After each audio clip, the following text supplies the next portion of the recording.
y que Dios bendiga a todos los hermanos que en diferentes puntos del mundo estarán escuchándonos en esta mañana en la palabra de Dios que vamos a predicar.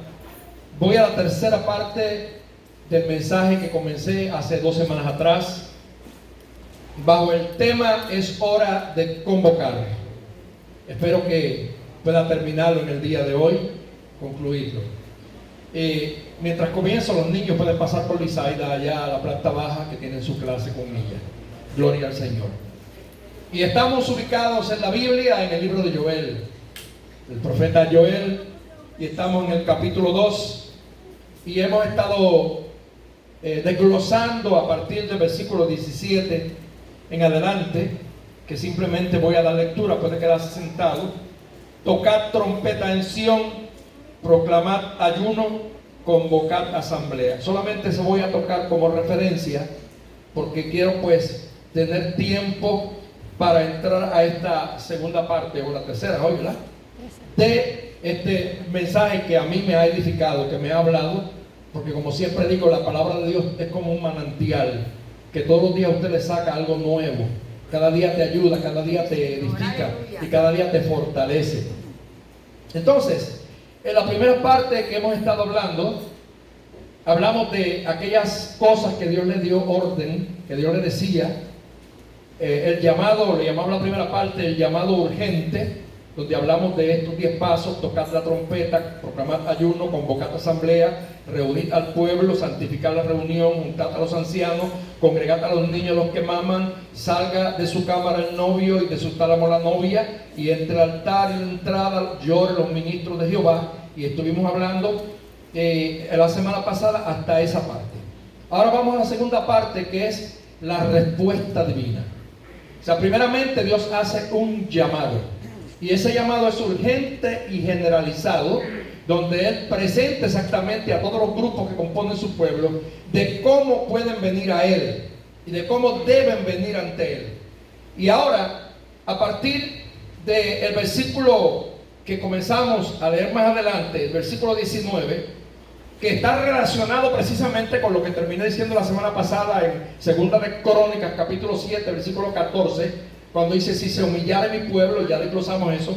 Pero hoy quiero, para que usted vea cómo es la respuesta de Dios. Lo primero que Él dice es Jehová solícito por su tierra. Alabado Jesús. Cuando yo digo solícito, estoy hablando de alguien que está presto, que está dispuesto a responder.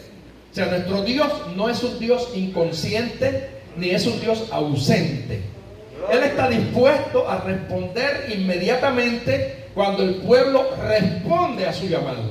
En esta primera parte del mensaje, Dios llamó a su pueblo a que se acercara a Él. Ahora, Dios le va a dar una respuesta a ese pueblo caído ante su presencia con obediencia, porque Dios premia la obediencia. ¿Cuántos aquí han visto a Dios hablando en su vida cuando le han obedecido? Perdónenme que aquí hay calor, perdónenme.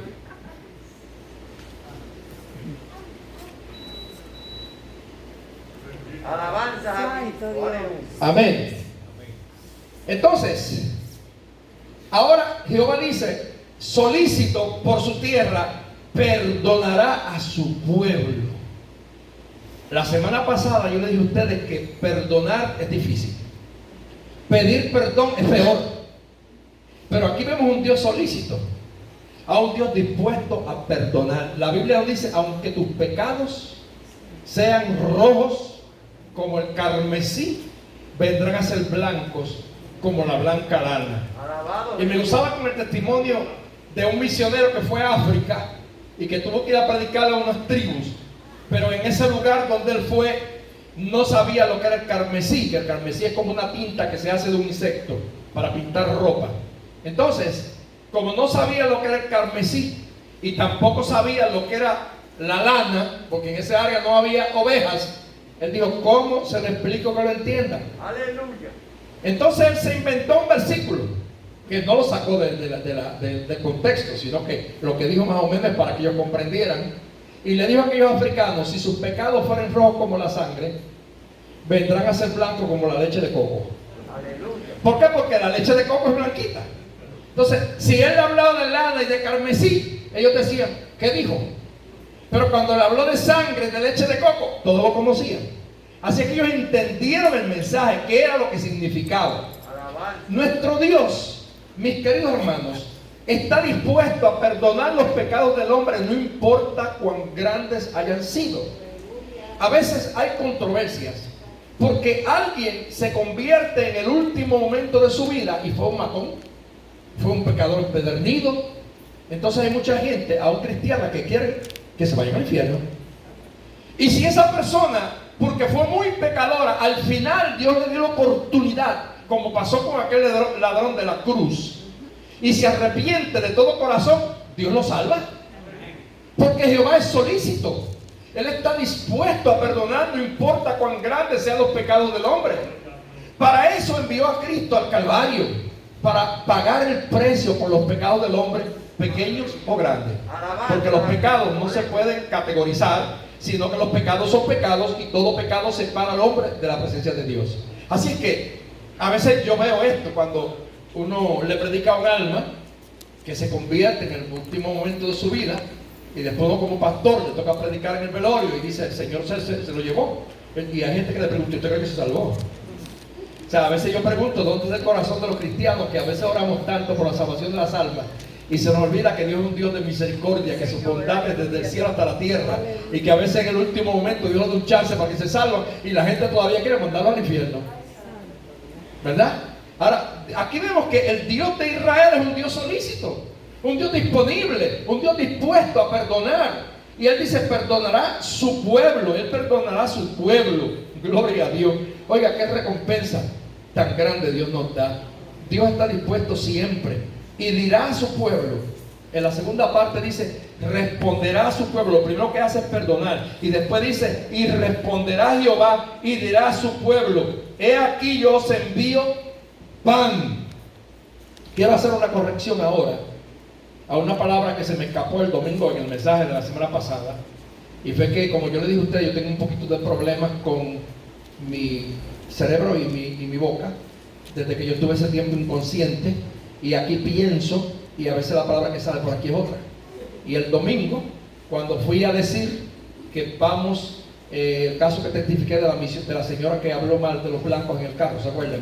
Que yo dije, nosotros estamos aquí para traer hambre al que tiene hambre. No, era para traer pan.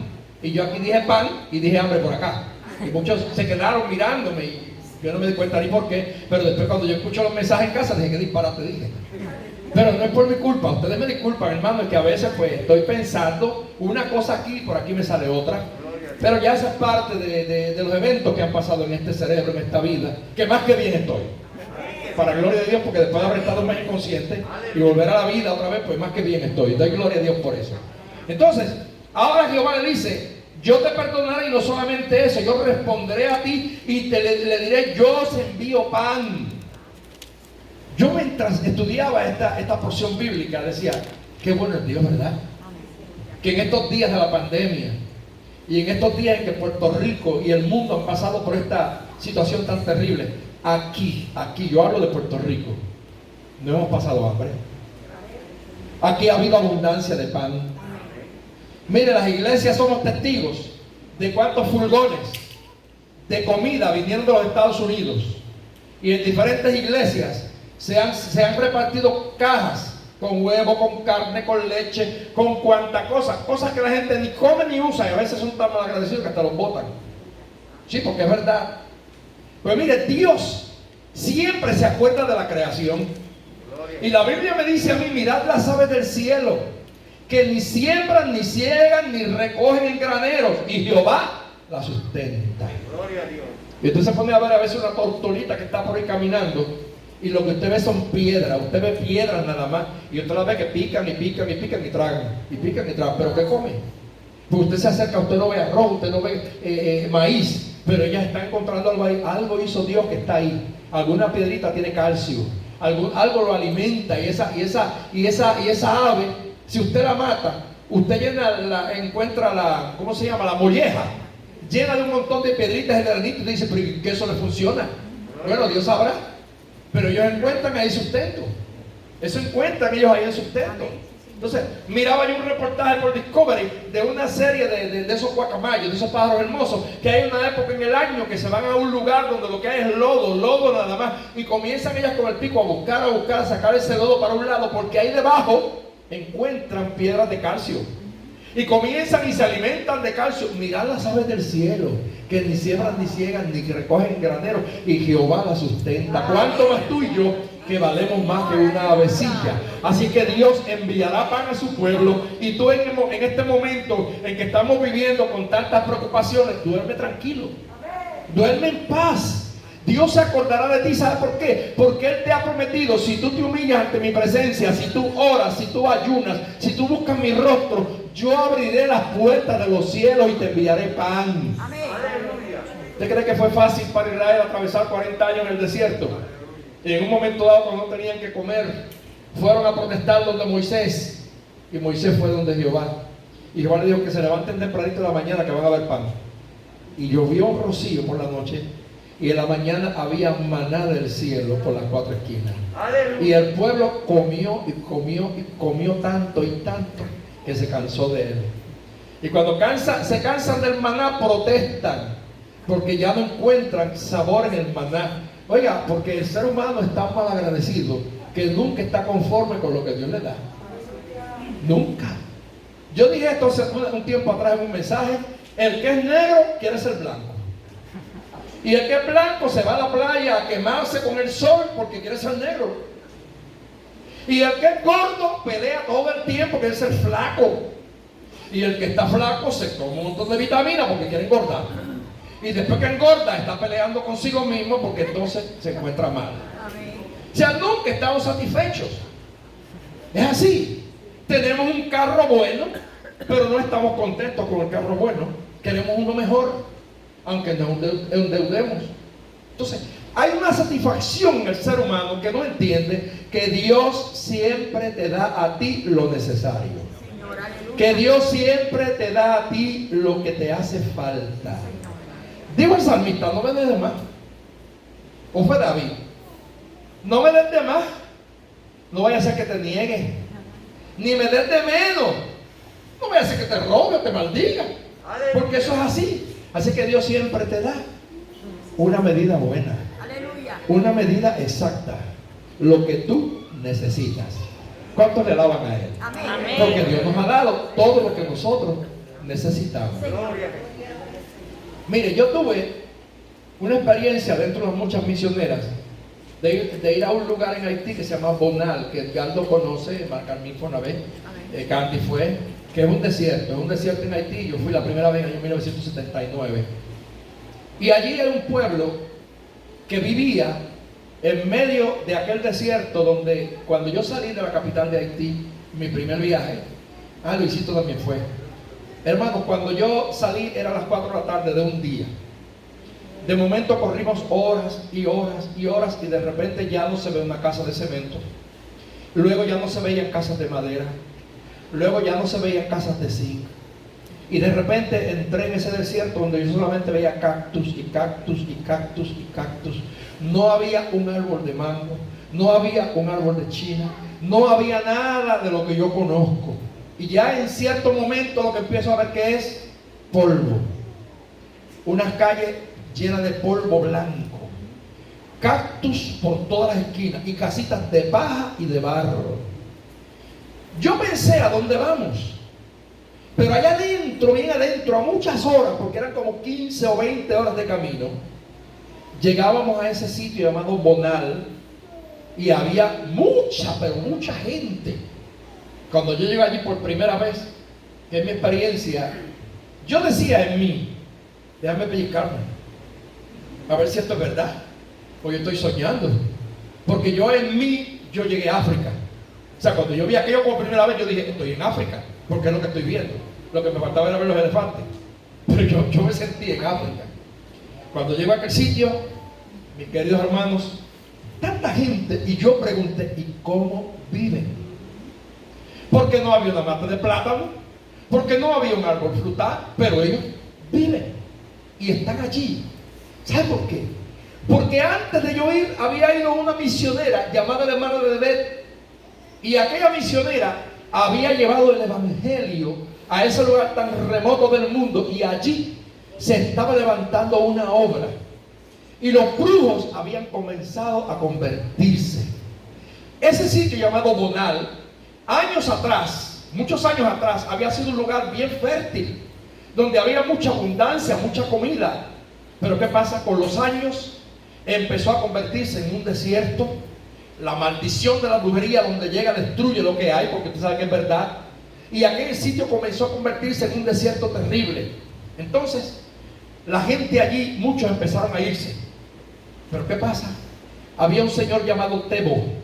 Y Tebo había comprado muchas hectáreas de tierra en ese lugar, y luego se había ido, porque había sido general del ejército haitiano, y se había ido para España a vivir por muchos años, y había dejado su propiedad allí. Pero cuando él la dejó, era un sitio fructífero. Pasaron los años, y cuando él regresa, ya aquello es un desierto totalmente desolado, donde no hay vida. Cuando yo llego para el año 79, la gloria es para Dios, hermanos. Yo fui el primer blanco que en aquel área ellos conocieron. Allí nunca había ido un hombre blanco. Sí, hermanos, yo me sorprendí, porque cuando yo llegaba, yo veía que los nenes se iban corriendo, porque me tenían miedo, porque nunca habían visto un hombre blanco. Y cuando yo llego allí, antes de llegar a Bonal, viví la experiencia que le he contado aquí, que para muchos es jocosa, pero yo recuerdo que el pastor se paró en la orilla del camino, donde había unos pescadores que salían del mar, porque hay que correr toda una costa para llegar allá. Y de momento yo me senté en el bumper de aquel jeep. Y cuando me senté en aquel bumper, aparecieron un montón de muchachitos grandes, ya de 13, 12 años, 14 años, desnuditos toditos. Y cuando llegaron donde mí, yo me quedé sentado en el bumper del carro, y ellos empezaron a hablar en su idioma. Yo los escuchaba, los entendía, pero me quedaba callado a ver hasta dónde llegaba, porque yo siempre hago eso, ¿verdad? Entonces, de momento yo oía que uno le decía al otro: ¿y por qué él tiene la nariz tan larga? Y yo callado. Y otro decía: ¿y por qué ese pelo tan lacio? Yo tenía mucho pelo, no era calvo como ahora. Y me miraba en los brazos y me decía: ¿y por qué tiene tantos vellos en esas manos? Ellos se preguntaban y yo callado, con deseo de reírme, pero callaba. Hasta que de repente siempre hay un líder de grupo, y el líder de grupo le dijo: lo toco. Y otro le decía: no lo toques, y si te muerde. Pero de momento uno me echó mano y me agarró la mano, y cuando me agarró la mano se le salió un grito y dijo: lo toqué. Entonces empezaron a tocarme la nariz, las orejas, el pelo, me tocaron de la cabeza a los pies. Yo le dije entonces: yo soy un ser humano como ustedes, lo único que cambia es el color de mi piel. Pero si él habla como nosotros. Entonces, porque sacaron la carrera grande, porque me vieron hablando como ellos. Yo los llamé y ahí le dije: yo soy misionero, yo vine a hablarle del amor de Dios. Y empecé a hablarle del evangelio de Jesucristo. Amén. Estuve como media hora hablando con aquellos muchachitos, hablándole del amor de Dios, del por qué yo estaba en aquel lugar, hermanos, hasta que aparece el pastor que venía con unos peces, unos pescados que habían comprado. Y entonces cuando él llega nos tenemos que ir. Cuando aquel jeep arranca, se queda aquella nube de polvo blanco detrás de nosotros, y mi corazón se quedó allí. Cuando yo veía aquel grupo de muchachos corriendo detrás del jeep y gritaban y me decían: misionero, no te vayas, misionero, no te vayas, misionero, quédate con nosotros. Mi corazón se quedó en aquel sitio, hermanos. Y yo seguí para el lugar donde iba, porque todavía me faltaban horas de camino para llegar al lugar llamado Bonal. Cuando llego a Bonal, que yo me encuentro con aquel escenario, yo pregunté: ¿dónde voy a dormir? Porque el cuarto mío eran 4 estacas de palo clavadas en la tierra, donde le ponen unos palos por arriba, más palos arriba, y después mucha tierra y paja. Y ese era mi cuarto. Yo tenía que dormir en lo que se llama un nap. Un nap es como una colchoneta que se hace con lo que llamamos aquí en puertorriqueño el paslote, o el centro de la hoja de plátano de guineo. Eso se seca y se teje, y con eso se hace un colchón para no dormir. A eso le dan mucha chincha. Y entonces lo cubrían con una sábana hecha de tela de saco, y esa fue mi primer cama. Y yo me acosté allí, hermanos. Pasaron unas noches terribles. Muchas veces tenía que pasar la mayor parte del tiempo sentado. o de pie porque las chinchas no me dejaban dormir. Era algo terrible. Gloria a Jesús. Pero yo llegué a aquel lugar enviado por Dios. Cuando llegué al otro día, nos levantamos, me van a dar comida. Yo no sé qué voy a comer, porque el misionero llega y no sabe qué le espera. Me sentaron a la mesa. Había una mesita de madera bien pequeñita, y en Haití hay la cultura de que cuando se sirve la comida se tapa con una sábana, y cuando llega todo el grupo pues se levanta la sábana por las dos puntas y entonces se sirve la comida. Pero como estaba yo solo y un pastor haitiano, el pastor me dijo: venga pastor, vamos a comer. Y yo de un momento me siento frente a aquella mesa, y yo, curioso al fin, porque la curiosidad es mala, curioso, levanté la parte de la sábana mía para ver lo que había. Pero si la levanté rápido la volví a bajar. Porque cuando yo la bajé, yo vi dos ojos que me miraban. Entonces yo me asusté porque yo vi dos ojitos, de verdad yo vi dos ojitos, y la tapé. Y el pastor me dijo: ¿qué le pasó? Yo dije: no sé. Pero entonces levantamos la sabanita entre los dos, y ¿sabe qué era? Era una cabecita de cabro. Allá no se bota la cabeza, ni las patas, ni nada, ni las tripas. Entonces era una cabecita de cabro que estaba puesta así, con el cuello para abajo y los dos ojitos abiertos, y me miraba. Claro, estaba muerto, que no me veía. Pero yo me asusté. Para mí era mi primera experiencia, porque aquí nadie le come la cabeza al cabro. Yo me encomendé al Padre, yo me encomendé al Hijo, y yo me encomendé al Espíritu Santo. Porque yo dije: yo no sé cómo lo voy a entrar a esto. Y yo agarré un cuchillito y un tenedor que llevé, y empecé por la frente, a darle un tajito por aquí, a sacar el pellejito de la frente. Aquí yo picaba mucho como jalapeño, pero ¿qué me costaba? No había nada más. Y yo me comí la cabecita de cabro con el pastor, porque era lo que había. Santo Jesús. ¿Por qué había eso para nosotros? Porque la cultura de la gente pobre es darle a la visita lo mejor que tiene.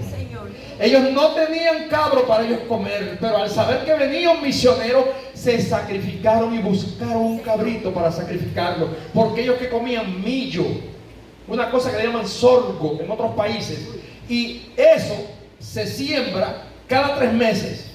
¿Por qué les estoy dando esta explicación? Porque el sorgo y el maíz es lo único que se cosecha en ese área, y ellos tienen detrás de la casa como unos semilleros colgando así, y cuando ellos miran el cielo y cuando aparece una nubecita, dicen: mañana va a llover. Ellos saben leer el cielo. Entonces todo el mundo prepara su semilla, y por la mañana usted ve ese montón de campesinos con un pedazo de palo afilado en la punta, y ellos tienen algo que llaman cobe. Y es que hacen un grupo en la mañana y van cantando y sembrando, cantando y sembrando. Uno habla y los demás repiten. Hermano, cuando cayó la primera lluvia, a las 4 de la mañana, usted los oía a todos alabando a Dios, y decían pum, pum, y enterraban ese palo, un hoyo y 3 grados, y más 4 pasos, ¡tum!, otro palo y 3 grados, y así seguían sembrando por la fe. Amén. Y yo le dije: ¿y eso nacerá? Y me dijeron: sí, porque Dios envía la lluvia temprana y la tardía. Esta frase está mencionada aquí en la Biblia, y lo voy a mencionar ahorita, que Joel lo dice. Gloria a Dios. Y es que en Palestina, para el mes de mayo, caía una lluvia que se le conocía como la lluvia temprana, y esa es la lluvia de sembrar. Y luego ya para el mes de octubre y noviembre caía la segunda lluvia, que se llamaba la tardía, y esa era para la cosecha. Así que con la primera lluvia germina la planta y crece, y con la segunda lluvia produce. Y ahora Dios le está prometiendo al pueblo, una vez que se humilla, le dice: yo sanaré tu tierra, y yo te enviaré la lluvia temprana, y te enviaré también la lluvia tardía. Quiere decir, para lo que siempre se dé, y para que también espere su fruto con paciencia y comas del bien de la tierra. Porque si tú te humillas ante mí, yo te perdonaré y yo te daré pan. Aleluya. Y yo veía así eso, hermanos, cómo Dios se glorificó allí en Bonal, en aquel sitio en Haití. La primera iglesia que construimos, ¿sabe qué era? Matas de maíz secas, que las amarramos así con tiras, y esas eran las paredes del templo. El primer techo de aquel templo eran sábanas que amarrábamos para que el sol no nos quemara. Y perdonen que yo vivo la experiencia de nuevo porque yo la viví. Y como yo la viví, yo sé lo que viví allí y nunca lo podré olvidar. Y ese pueblo está aquí sembrado en mi corazón. Y recuerdo, hermano, cómo nosotros allí en aquel templito empezábamos a alabar a Dios. Y los haitianos bailan mucho cuando alaban. Y cuando ellos alababan al Señor y mueven sus pies y danzaban, se levantaba esa nube, pero no de humo, del polvo blanco, del piso. Y cuando terminaba el culto estábamos todos de arriba abajo blanquitos, hasta los pelos de la nariz, hermano, las pestañas, las cejas blanquitas, el pelo blanquito. Pero con qué devoción aquella gente adoraba a Dios. Porque Dios había enviado misioneros a predicar la palabra y habían dejado de servir al diablo. Y ahora yo entendí cómo sobrevivían, cómo Dios de alguna forma les suplía en medio de ese desierto y ellos encontraban pan. Aleluya. Ahí yo participé de la boda más hermosa que yo he participado en esta tierra.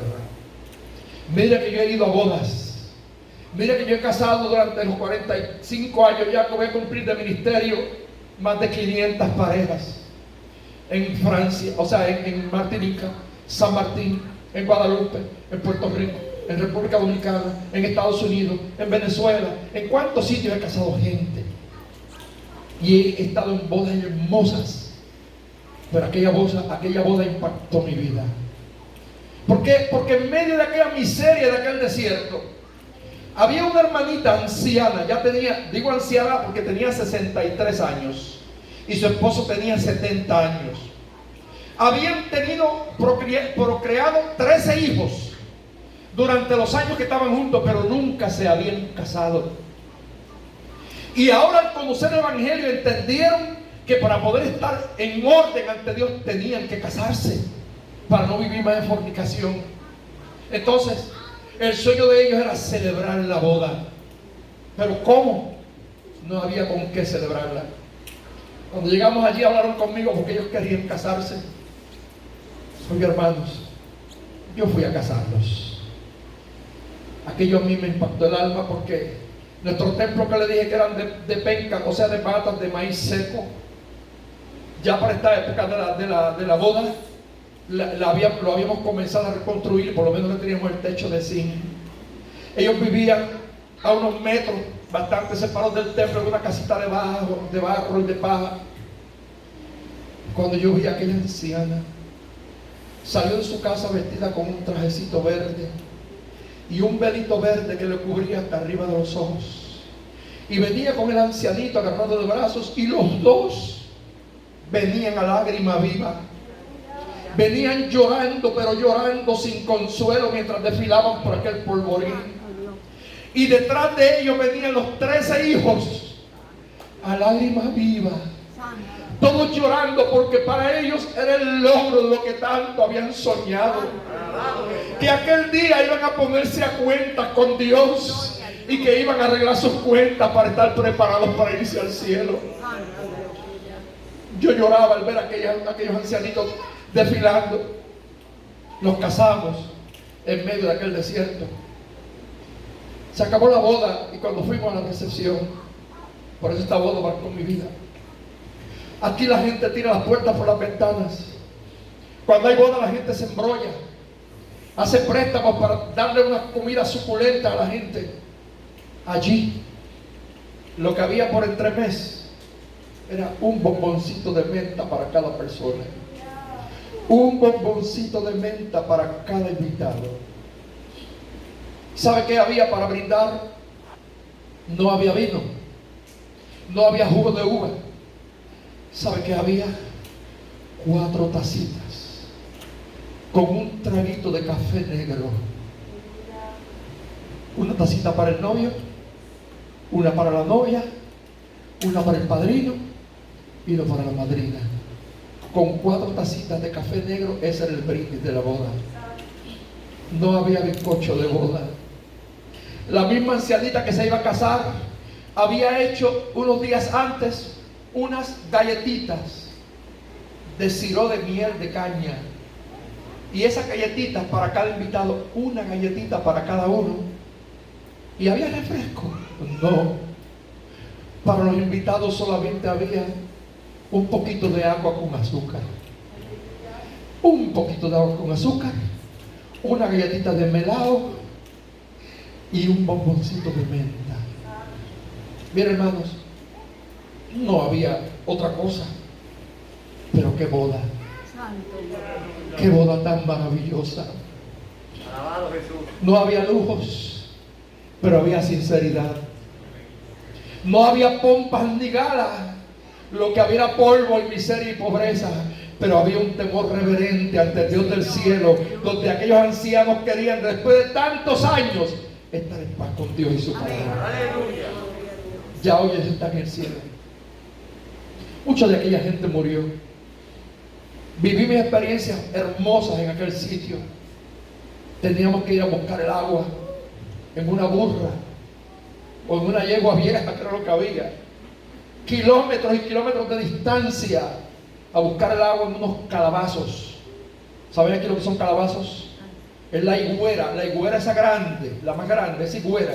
Se pone a secar y se le saca la tripa de adentro por un hueco que se le hace, y eso se limpia bien, y eso es para cargar agua. En eso se usa para cargar los líquidos en los campos. Amén. Teníamos que ir con una burra y llenarle las banastas de esos calabazos, y después con una tusa. ¿Sabe lo que es una tusa? Lo que tiene el maíz, después que usted se come el maíz, la mazorca, eso que queda se llama la tusa. A eso se le partía en pedazos y ese era el tapón del calabazo. Y con eso, en la banasta del burro, se iba ya a un manantial que había a horas de distancia a traer agua para con nosotros poder sobrevivir. Allí Dios me llevó a enseñarme lo que es la dependencia divina. Porque el Dios de Israel es el Dios de Puerto Rico, es el Dios de Haití. Y el Dios que ve un pueblo humillado, no importa la pobreza que tengan, dice: si ustedes me buscan, yo los perdono y le doy pan. Y le voy a dar pan. Y Dios nos dio pan. Doy gloria a Dios que allí, perdona que me he detenido en este testimonio hoy porque tengo que hacerlo. Allí hoy en día todavía existe una casa que fue la primera casa misionera que construí en el 1979.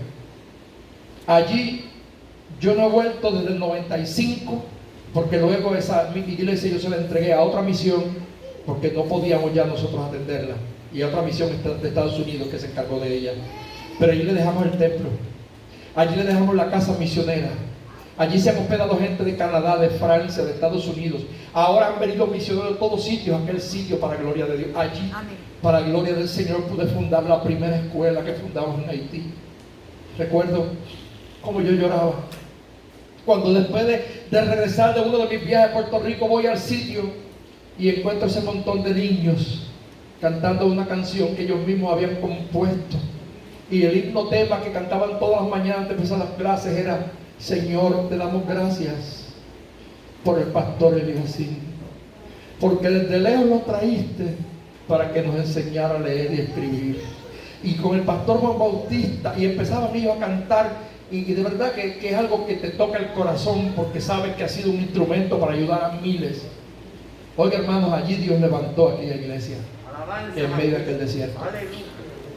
Pero lo voy a contar un poquito más, porque todo tiene que ver con lo que le estoy predicando en el día de hoy: cómo es que Dios da pan y cómo Él responde, y cómo Él dice: les daré mosto y le daré y seréis saciados de ello, y nunca más os pondré en oprobio entre las naciones.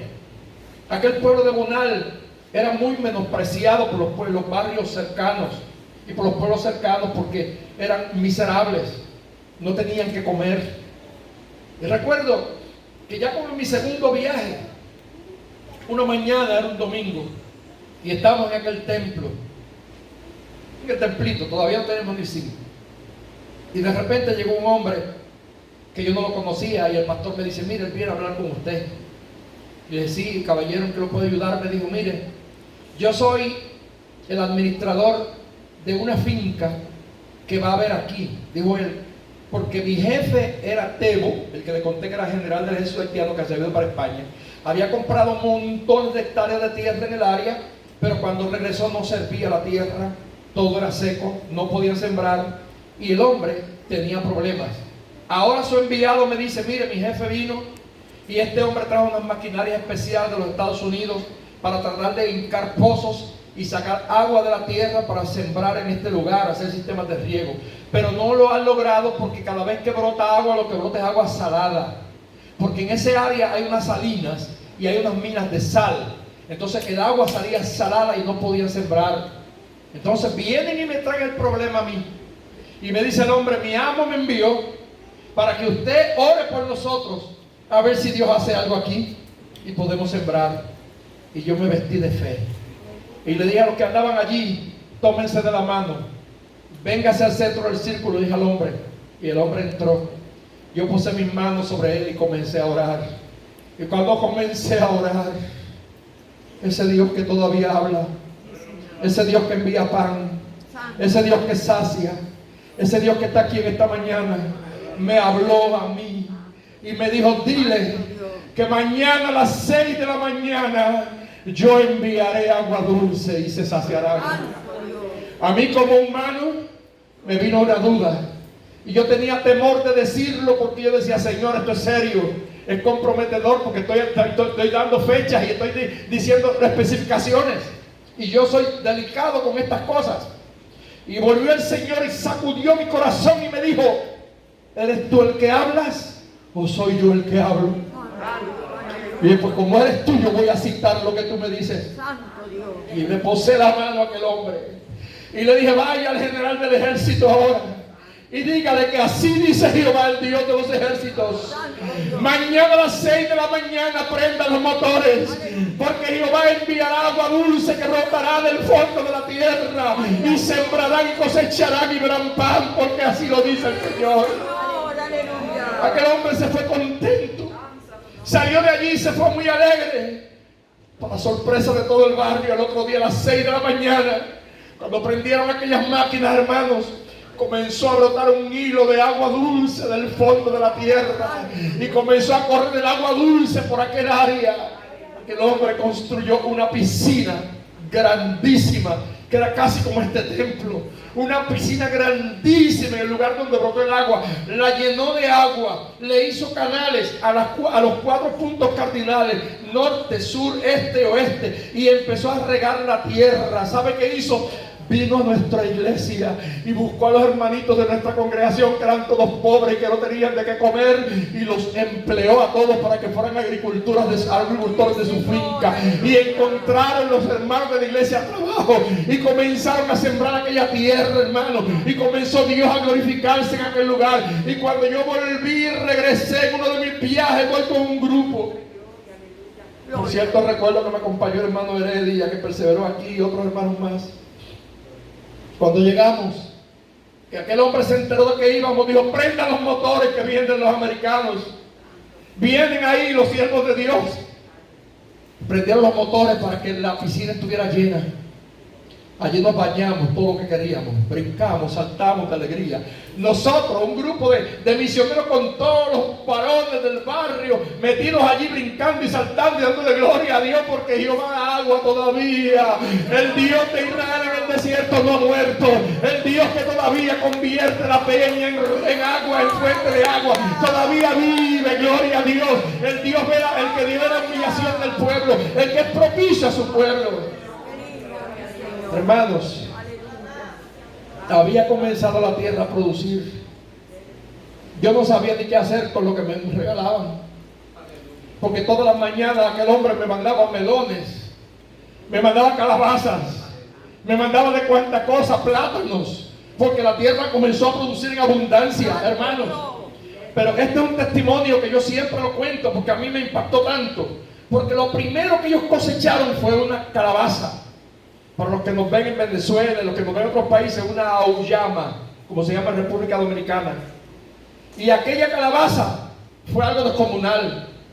Fue una calabaza, pero tan grande, hermano, tan grande, que el pastor de la iglesia la agarró, la puso a la parte arriba del jeep que él tenía y la amarró con una soga y se la llevó a la ciudad de Gonaïves, que es una de las ciudades principales del norte de Haití, y agarró un megáfono megáfono, y se fue por todas las calles de Gonaif y decía: salgan, salgan para que vean cómo una tierra maldita ha comenzado a producir, porque Dios envió sus siervos de Puerto Rico y oraron por la tierra maldita y la tierra se sanó y aquí está el fruto. Oye, la gente salía y el jeep adelante y la gente detrás viendo lo que Dios había hecho en Bonal. Gloria a Dios. Y regresaron al templo y allí cortaron la calabaza en pedazos para que cada miembro se llevara un pedacito, como testimonio de que Jehová todavía vive, de que Jehová todavía es Dios.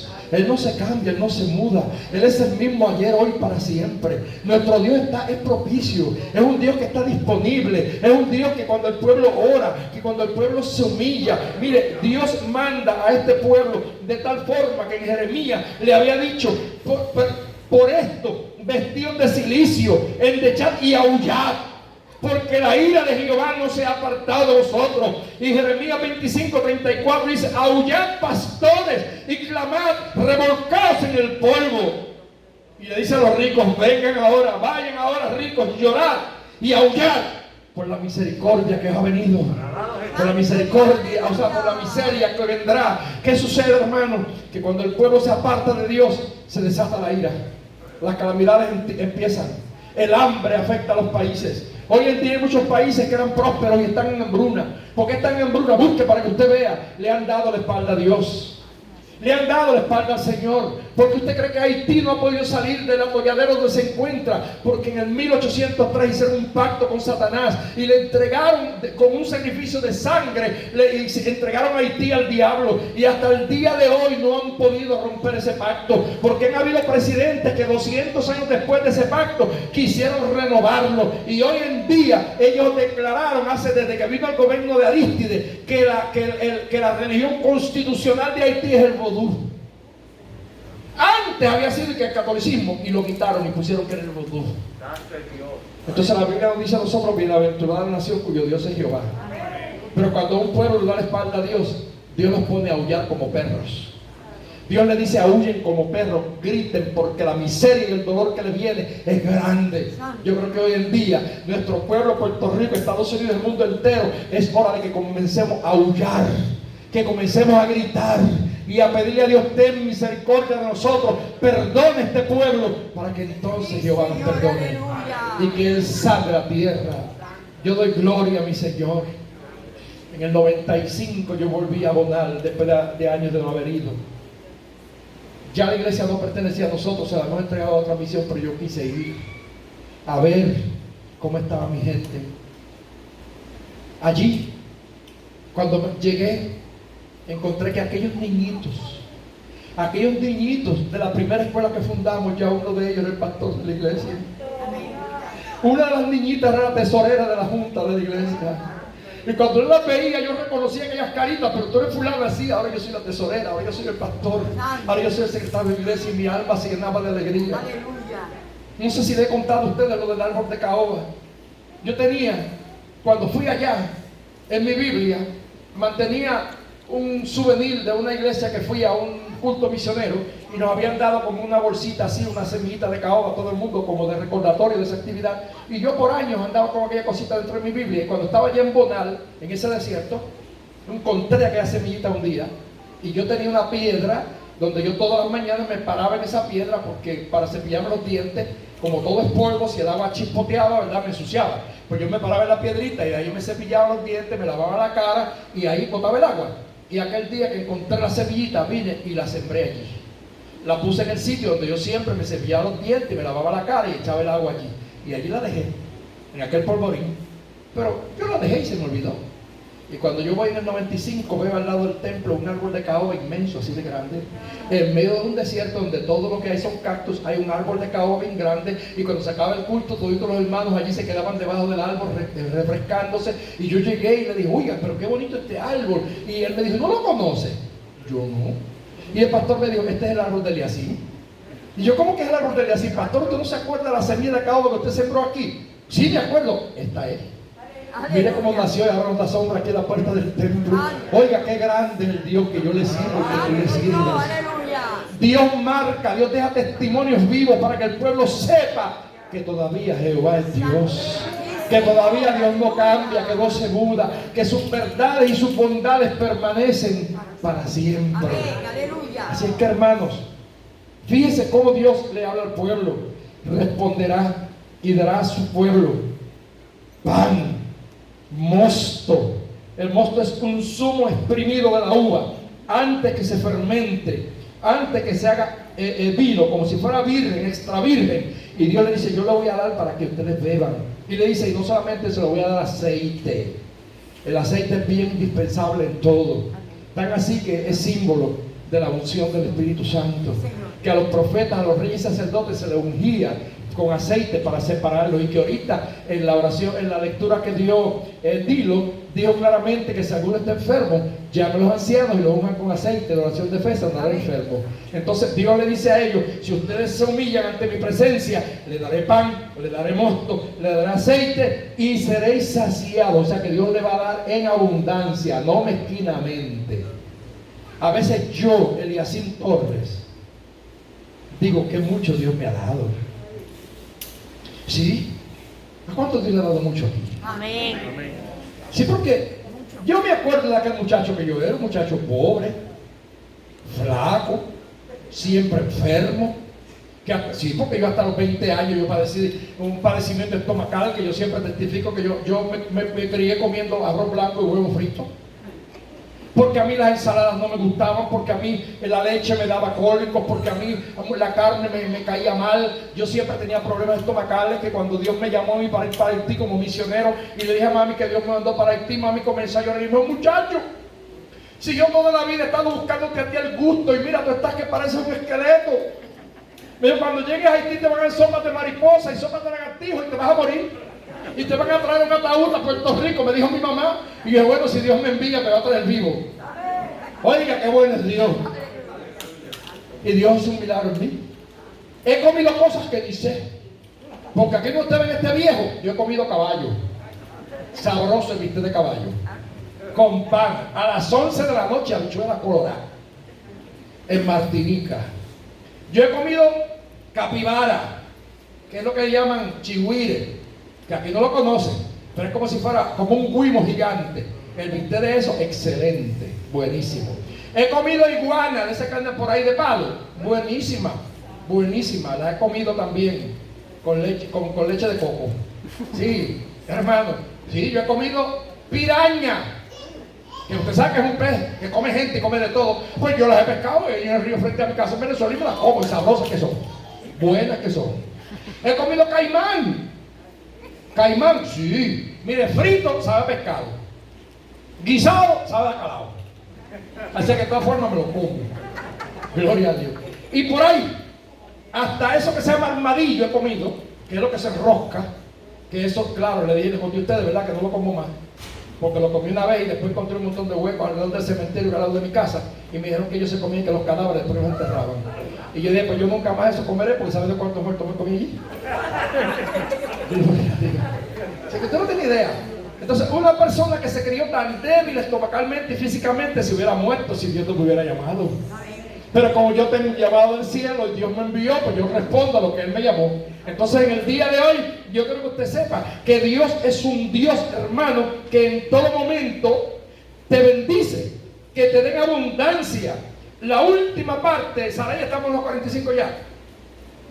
Ya. Pero la última parte la dejo para el domingo. Lo voy a dejar hasta aquí con la cara. Porque si sigo, pues no puede pasar después por allá por internet. Pues mira, hermano, concluye diciéndole que la próxima semana vamos a hablar de la consolación y la promesa. La primera parte fue un llamado urgente, la segunda es la respuesta divina y la última, la consolación y la promesa que Dios da a su pueblo cuando el pueblo se humilla y busca su presencia. Así que yo creo que es hora de buscar a Dios, ¿verdad que sí? Es hora de buscar su presencia. Es hora de estar listos y preparados para recibir el pan, para recibir el mosto, para recibir el aceite y en abundancia. Y por eso le decía, estoy tan contento porque cuando veo que Dios me bendice, tengo una esposa hermosa, mire para allá. 65 años y parece que tiene 20. Mira para que usted vea. Ahí está flaquitita igualita. 3 hijos hermosos, porque mis hijos son hermosos. Mis hijas son preciosas y mi hijo así bellito, bien bellito. Y tengo 8 nietos hermosos todos, así gigantes. Tengo 3 que tienen 6 pies y pico. Grandísimos. Y las nietas hermosas. Así que, pues mira, Dios me ha bendecido, ¿verdad que sí? Que mucho tengo, Señor. Gracias por todo eso. Y es por la misericordia del Señor. Dios le bendiga. Siga confiando en Jehová. Siga viviendo para Él. Reconozca cuando le falla y humíllese ante su presencia. Y Él será propicio de nosotros. Señor, te doy gracias por tu palabra. Permite que esta palabra germine en el corazón de todo el que la escuche y del que la ha escuchado. Gracias, Señor, por tu presencia y por tu bendición. En el nombre de Jesús. Amén.